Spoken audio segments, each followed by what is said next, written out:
এই দেখো ভাত আর এই যে হচ্ছে কাঁকড়ার গ্রেভি, কষা কষা কাঁকড়া। একটু টেস্ট করছিলাম গাইস, দারুণ হয়েছে।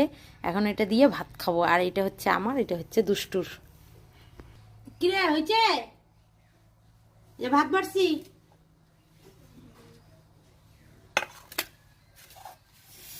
কাঁকড়া কষা আর ভাত, ও দারুণ টেস্ট হয়েছিল। কিন্তু একটু কষা খাইছি তো। আর তোমার দাদা এসে এক বাটি নিয়ে গেছে, ওরা তো অফিসেই খাইছে।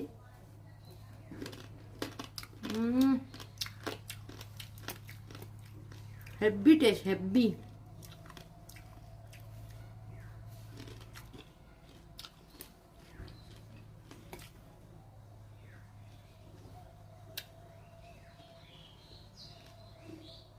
ভিতরে একটা দাঁত নাই তো, অনেক দিনে তুলে ফেলছি, ফাঁকা জায়গায় যায় খোঁচা লাগছে। ও